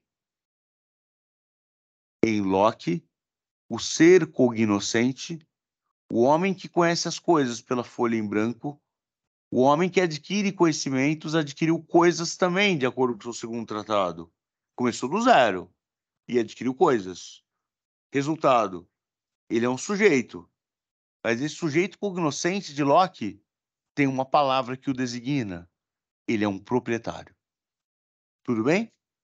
Um ser cognoscente, uma pessoa que quer conhecer as coisas, mas ele tem uma característica. Ele é um proprietário privado. Proprietário. Tudo bem? Fiz aqui uma ilação muito louca, né? Porque eu troquei aqui em miúdos que pensar em como conhecer as coisas pode influenciar politicamente na visão que o filósofo tem da economia e na visão da materialidade de produção dos modos de vida, tá? Bom, eu encerro aqui a minha intervenção. Fico aguardando agora, espero que tenha repercutido aqui um pouco a questão da teoria do conhecimento, do Descartes, do Locke. Agradeço mais uma vez o convite, né, da Escola Paulista e fico na guarda das questões que podem vir do auditório ou do pessoal online. Parabéns, professor Rodrigo, pela brilhante exposição. Faremos um breve intervalo e em seguida nós retomamos aqui com as perguntas, iniciando pelas perguntas hoje do chat. Retomando aqui os trabalhos, muitos elogios para a exposição do professor Rodrigo aqui no chat. Enquanto nós coletamos as demais perguntas, só dando alguns breves recados. Tivemos um problema técnico para o pessoal que acompanha à distância, mas a gravação foi preservada integralmente, não perderam grande parte da exposição, até porque o professor Rodrigo, muito didático e teve a paciência do conceito, principalmente naquela parte inicial relativa à dúvida e ao método de pensamento de reflexão de Descartes. Lembrando que as duas primeiras aulas do professor Camilo e da professora Juliana já estão disponíveis na plataforma da IPM no YouTube. Inclusive, o professor Luiz Manuel, logo no início, na abertura dos trabalhos, fez referência ao curso, a outra aula do professor Rodrigo, né, no nosso curso de Direito e Literatura. Então, temos também a aula do professor Rodrigo Sintra, também na plataforma com relação a Direito e Literatura também. E fica todas e todos convidados para conferirem o conteúdo dos vídeos da EPM no YouTube. Tá? Iniciando aqui pelas perguntas do chat, eu vou fazer em bloco, uma a uma. Não em bloco. Fazer o bloco. Isso. Então, temos primeiramente a pergunta do Marcelo. Bom dia, professor. Quanto à ideia do sonho ou realidade, não pode ser trocado por efêmero e eterno? Por essa ótica, não importa se está acordado ou não, importa se onde está o seu coração. Onde está seu coração? Porque se parar para pensar, as contas matemáticas nem sempre são exatas. Dependem sempre do objeto a ser somado. Exemplo, uma gota d'água acrescentada de mais uma gota d'água não dá 2 gotas, dá uma gota maior. Não sei se expliquei bem, mas em suma, o Descartes o que ele queria passar não era uma desconstrução do eu posto para uma análise do seu eu real, do que realmente lhe move? Outra pergunta da Sandra Regina: o espírito é o ser pensante? O corpo é real, mas o espírito é intangível? Qual é a realidade para Descartes? E outra pergunta do João Vitor dos Santos: poderia explicar mais sobre as diferentes noções de ideias em Descartes? Onde se tem ideias inatas, ideias adquiridas e ideias imaginativas? E em Locke, com as ideias simples e ideias compostas? Partindo do pressuposto que existe dom, qual seria a justificativa de Locke para a existência do dom? Exemplo, uma pessoa que nunca triscou em um piano na vida, tocar elegantemente pela primeira vez. Se o dom existe, qual a justificativa que Locke daria? Então, muito boas as perguntas, repassando elas para o professor Rodrigo Sintra, e também lembrando o pessoal que está na plateia aqui no presencial também pode encaminhar as suas perguntas aqui para a mesa.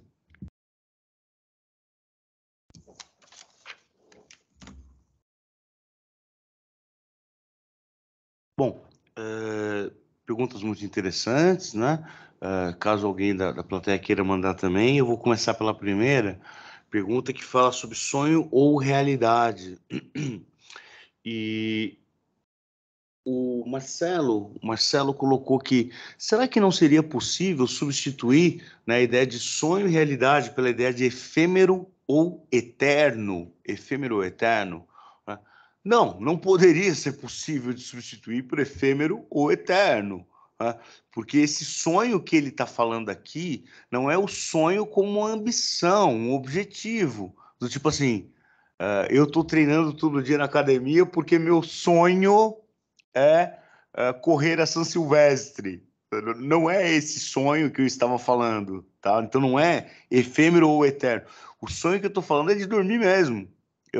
No mundo onírico, na qual você fechou os olhos e naquelas 6 horas que você está embarcado lá dentro da sua cama, você não consegue saber ao certo se você está vivendo aquilo que está em regime onírico, em regime de quem está sonhando, ou se você está desperto, fazendo aquilo efetivamente.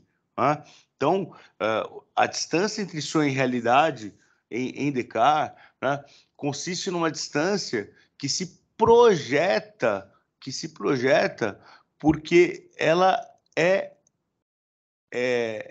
inaugural, é o segundo momento da dúvida, né? Ela é inaugural, é o segundo momento do procedimento metódico da dúvida. Você duvida do real porque você também duvida no sonho. E por que no sonho? Se você soubesse que estava sonhando, você acordaria, como eu disse para vocês, né? Se eu fico assim, tô sonhando, não tô sonhando, eu tô acordado. Tá? Essa é a questão.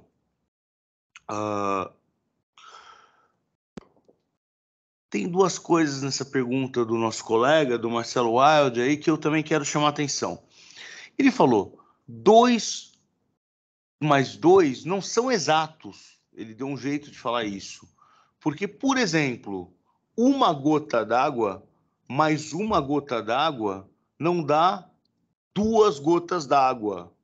2 gotas d'água, se você assim a somar, né? Porque são objetos diferentes. Então, daí, para isso é que existe a matemática, Marcelo. Para isso é que existe a matemática. Porque a matemática, 1 mais 1, independe do objeto. Exatamente essa é a sacada. Ela é abstrata. É nesse sentido que Descartes está pegando pesado. A matemática é a mais abstrata das ciências, porque ela não depende dos objetos. Tanto que 2 mais 2 é igual a 4 no Egito Antigo, como 2 mais 2 é igual a 4 na Austrália de agora, como 2 mais 2 é igual a 4 para os esquimós. Tudo bem? Essa é a grande sacada. Ela independe completamente do momento histórico, ela independe da espacialidade, ela é universal, é uma linguagem, tá? E ela independe dos objetos. Então você colocou os objetos quando Descartes retira os objetos. Essa é a sacada dele, a matemática é pura, tá? Terceiro argumento do Marcelo, desconstrução do eu posto para o eu real. Eu não entendi o que ele quer dizer com eu posto, né? É uma pergunta muito boa, mas eu entendo o que ele quer dizer com eu real. Sim, porque o eu que o Marcelo está chamando de eu posto é um eu dubitável. No começo do exercício da dúvida, que eu falei para vocês que é apenas uma ferramenta para atingir o objetivo de conhecer coisas com maior certeza, e a certeza que vai vir é que Deus existe, a certeza que vai vir é que o mundo exterior existe, e entre as coisas do mundo, que eu também existo enquanto um ser corpóreo. O primeiro eu que se aparece, ele não aparece antes da dúvida, ele aparece como um ser que duvida. Eu penso, eu existo. Lembram disso? Eu penso, eu existo. E nessa sacada de que eu penso, eu existo, é a primeira etapa, é o primeiro ponto fixo de Arquimedes, né? Para você ter a primeira certeza. Eu sou. Eu sou. Eu sou. Só que esse eu sou ainda é uma questão muito solipsista, uma questão muito restrita. Porque eu ainda só sou enquanto um ser que pensa que é. Só sou enquanto um ser, né, que é um homem que duvida. Só sou enquanto um ser pensante, algo extenso que pensa. Eu ainda não sou enquanto uma mão. Você está entendendo? Eu não sou enquanto um homem que tem corpo. Eu sou apenas enquanto alguma coisa que pensa. Eu acho que você chamou do eu real, o eu que é o completo, aquele que unificou o espírito que questionava com a corporalidade que adquiriu depois do procedimento de dúvidas. Depois do procedimento de dúvidas. Então, Descartes não está interessado em desconstruir o eu posto para o eu real. O eu, enquanto ser pensante, é uma etapa necessária para quem quer conhecer a realidade, para se saber quem é o eu corpóreo, o eu real. Tudo bem? Para eu ter certeza que eu sou esse ser com as mãos, com os pés, com essa inteireza, com essa extensão, eu preciso do quê? Eu preciso, antes, na etapa elaborativa de investigação do mundo, se ele existe ou não, ter passado por uma etapa em que eu não era ainda corpo, em que tudo que eu tinha certeza sobre mim mesmo era de que eu era um ser que pensa, e pior, um ser que duvida. Era a única certeza que eu tinha. Depois dessa certeza que vem o eu, que é um eu de mão, um eu que pode ficar de pé, um eu que pode se mexer. Percebem? É uma certeza posterior. Vejam, não dá para comparar esse eu pensante com o eu corpóreo futuro, Porque na ordem das razões, eu acho que essa palavra tem que ser, essa expressão tem que ser levada a sério, né? Na ordem das razões, no encadeamento de ideias, passar pelo eu pensante é necessário para que você chegue à compreensão do eu corpóreo. Tudo bem? Marcelo, eu não sei se eu consegui responder as suas perguntas, tal, mas eu acho que a gente pode ter um bom começo de papo aqui, né? A pergunta da Sandra Regina Ferreira é uma pergunta instigante, né? Porque ela coloca: qual a realidade do espírito para Descartes, né? Eu vou até ler aqui de novo, porque é mais curtinho, e a gente vai poder pausar e conversar sobre ela. O espírito é o ser pensante? O espírito é o ser pensante? O corpo é real, mas o espírito é intangível. Qual é a realidade para Descartes? Qual é a realidade para Descartes? Chutou o balde aqui, né? Qual é o estatuto do real? Adorei. Então vamos lá. O espírito é o ser pensante? Eu fiquei sabendo que algumas pessoas perderam uma parte da palestra, né? Porque deram um link errado, de um probleminha, mas vamos lá. O dualismo em Descartes é uma questão evidente. Por quê? Ele separa corpo de alma ou espírito. Uma tradição cristã, uma tradição que está na nossa mente até hoje. Tá? Está na nossa mente até hoje. Então você pensa em questões corporais diferentes de coisas espirituais e da cabeça. E falei para vocês, as meditações e os modos de compreensão da relação corpo e mente no Oriente são bem diferentes, tá? Você vai ter até que pessoas ligadas às neurociências e tudo mais vão começar a falar: olha, isso é meio uma patetice, esse negócio de supor uma mente separada de um corpo, porque se são sinapses, né? Sinapses comandam o levantar da mão, o mexer da água, o arrumar o cabelo, as sinapses comandam tudo. Você é uma interação de corpo e mente, né? Por que eu estou falando isso? Porque a nossa tradição também levou pelo cientificismo a gente a localizar o local da alma e do espírito. Olha o que eu vou falar. O local dessa coisa intangível que ela colocou aqui, ó. Não é verdade? A gente localiza espacialmente no corpo aqui.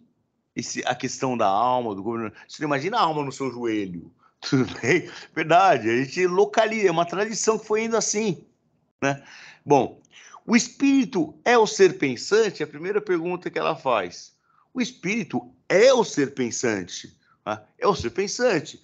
Ela está correta. É o ser que é pensante enquanto uma coisa. Não pode esquecer.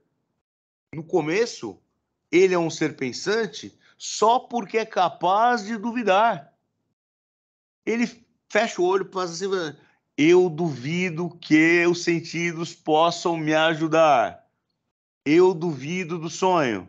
Eu acho que um Deus maligno pode estar me enganando. Mas tem uma coisa que eu não posso duvidar. O quê? Que eu estou duvidando. Resultado: se eu sou alguma coisa, eu sou enquanto um ser que pensa que está duvidando. Olha o limite que a gente chegou. Mas aqui, ó, o espírito é o seu pensante? É, porque depois o Descartes vai falar: e quem fez tudo isso? O espírito. Não foi o corpo, certo? O corpo é real, mas o espírito é intangível. Para Descartes, o espírito também é real. A palavra que está deslocada aqui, o corpo é real. Depois de fazer todo aquele procedimento que a gente descobriu Deus, certo? Que a gente descobriu o mundo exterior a nós, tudo isso é real. E o espírito é real ou é intangível? Intangível, eu acho que o que ela quis dizer com a diferença entre intangível e real, intangível é que não pode ser tocado, né? Acho que é isso que ela quer dizer. E real como algo que pode ser tocado. Né? Mas não, o espírito é real. Ele não pode ser tocado, mas ele é real. Tudo bem? Ao contrário aqui, né? O corpo é real, mas o espírito é intangível? Não, o corpo é real e o espírito também é real, tá? Só que ele não pode ser tocado com um toque de tato pelos sentidos, se ele não pode mesmo. Perfeito? Ele não pode ser tocado pelos sentidos, mas, no entanto, e apesar disso, ele é real. Tudo bem?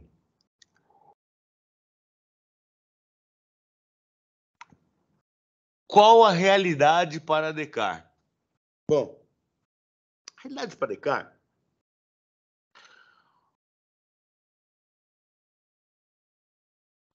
para Descartes está inserida na lógica de seu sistema e totalidade da unidade da razão. O que eu quis dizer com isso? É possível que exista, e Descartes sabe disso, resquícios ou resíduos de realidade que não possam ser captadas pelo procedimento metódico científico que ele engendrou pela dúvida, que sejam maiores do que os limites do raciocínio metódico que ele colocou. Um tosco falaria, portanto, tem que mudar o método. O método não está dando conta de todo o real? Hã? Não. É porque o real é estabelecido pelo método e não o método é estabelecido pelo real. Como assim, professor? Ora, se tudo que eu posso saber é através desse método aqui, e esse método abarca sistematicamente uma totalidade de realidade, certo? Esse método é que está criando o real. Ao mesmo tempo, e eu não tenho que criar um outro método para descobrir resquícios de realidade reais que não puderam ser descobertos pelo esse real aqui, que vem da razão, da unidade da razão.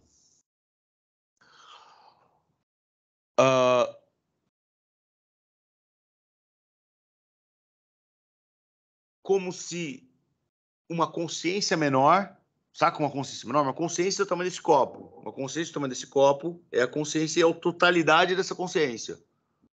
E vamos dizer que exista uma coisa maior do que essa consciência, uma consciência maior assim, certo? Descartes não está interessado num método, numa garrafa que ocupe toda essa consciência.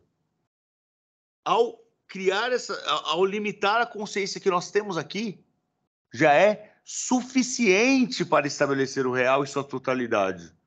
Vai sobrar alguma coisa? Pode até sobrar. Afinal de contas, se somos seres finitos, eu sou, você também, limites, né? Temos limites finitos. Como poderíamos dar conta do principal atributo de Deus, que é a infinitude? Tudo bem? Se eu sou finito, como é que eu posso entender do infinito? Ele tem atributos dos quais eu não participo, eu não consigo entender. Como é que eu vou entender, sei lá, a misericórdia divina? Eu sei da minha. Da misericórdia divina não vai dar. Percebem? É uma realidade que pode existir a misericórdia divina, mas não está dentro da ciência, não está dentro do método, não está dentro da unidade da razão. Porque a misericórdia, eu peguei um exemplo bom, porque a misericórdia divina está para além da nossa capacidade científica, e não há problema nenhum nisso. Aqui, o João Vitor pediu para eu fazer as distinções taxonômicas, né, categoriais, entre ideias, opiniões, ideias inatas, a diferença que ele colocou, ideias simples, ideias compostas, tal. E isso, tecnicamente, pouco importa. A questão que o interessou aqui nessa pergunta do João, eu vou depois voltar para as tecnicidades, mas é a existência do dom que ele colocou aqui, né? O dom. Porque isso pega. Olha só, se o Locke não acredita em ideias inatas, como explicar Mozart, né? O cara sai com 5 anos e começa a tocar, né?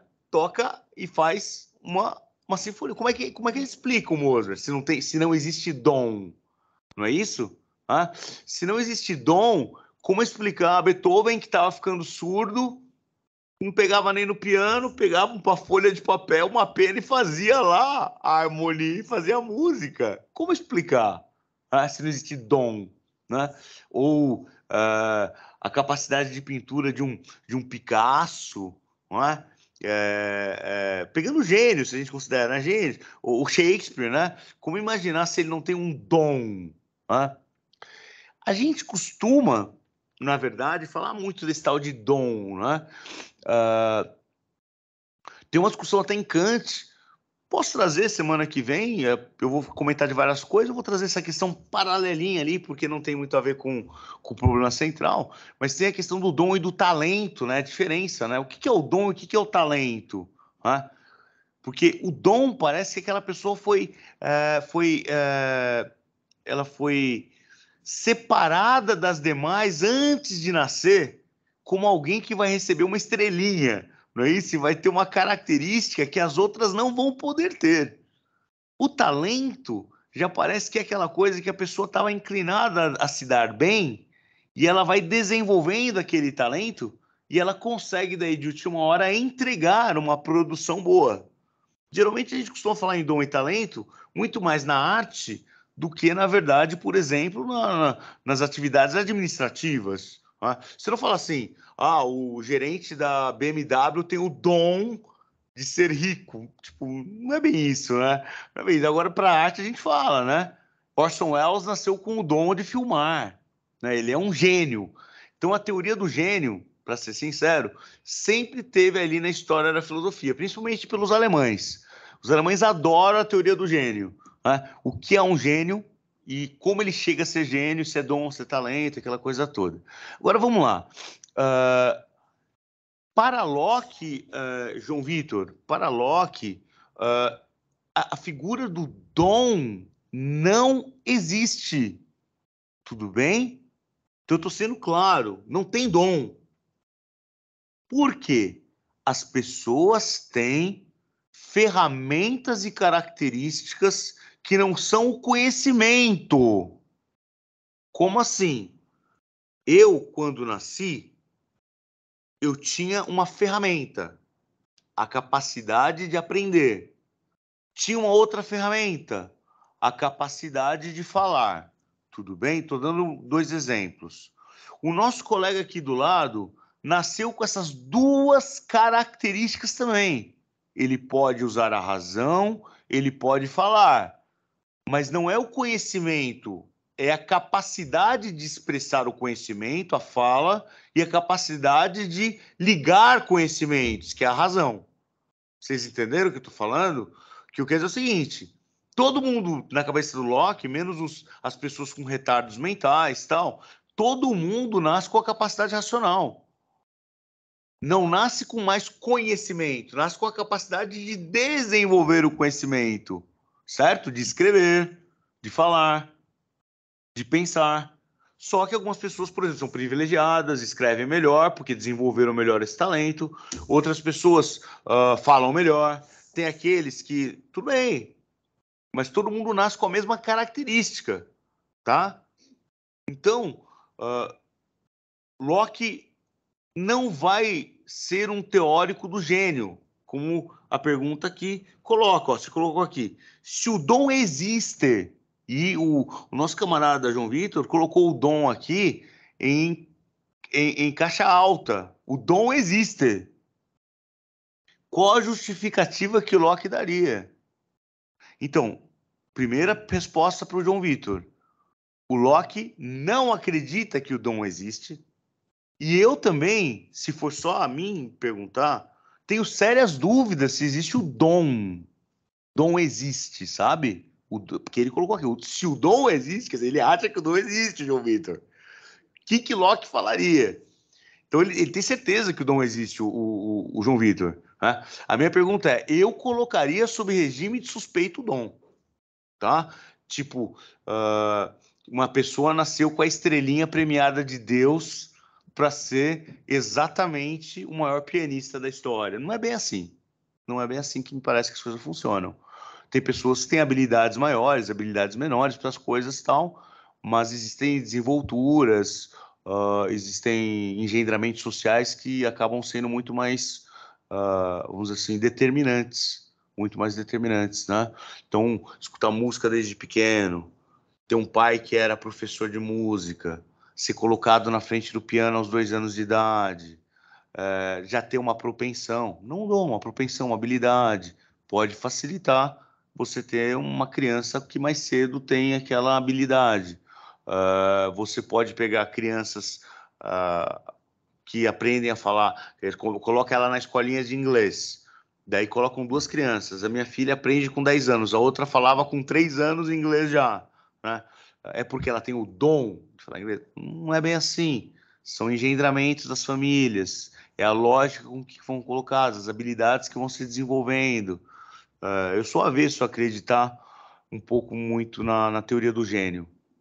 A teoria do gênio, não sei se explica muita coisa.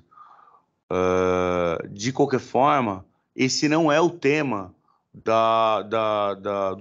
do ensaio sobre o entendimento humano, não é o tema das meditações metafísicas, porque a questão das ideias inatas não é uma quantidade de ideias que produza o gênio e o dom.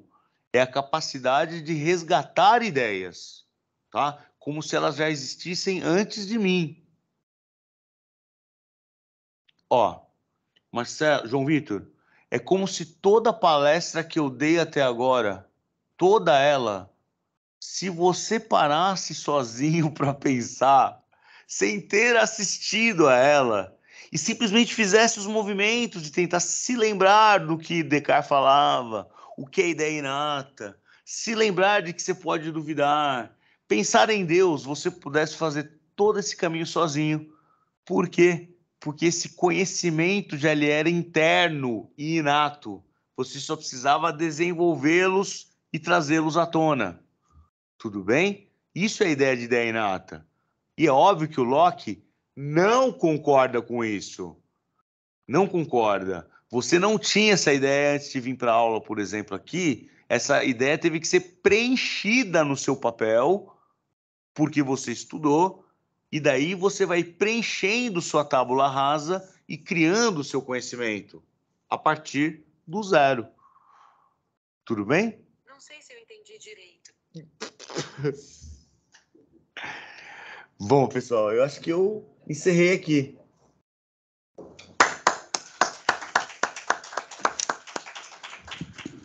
Parabéns, professor Rodrigo. Obrigado. Excelente exposição. Em nome do desembargador Paulo Magalhães, do professor Luiz Manuel, e também em meu nome agradeço muito, parabenizo também pela didática, pela energia da exposição. Muitos elogios aqui no chat, as pessoas já ansiosas para a sua próxima aula na semana que vem. Teremos com o doutor Rodrigo Sintra Kant na aula na quarta-feira da semana que vem. E essa sexta-feira, a professora Juliana Paula Magalhães também retoma aqui os trabalhos para tratar dessa fase ainda de transição da modernidade para a época contemporânea com o David Hume. Então, bom dia a todas e todas e até a próxima aula.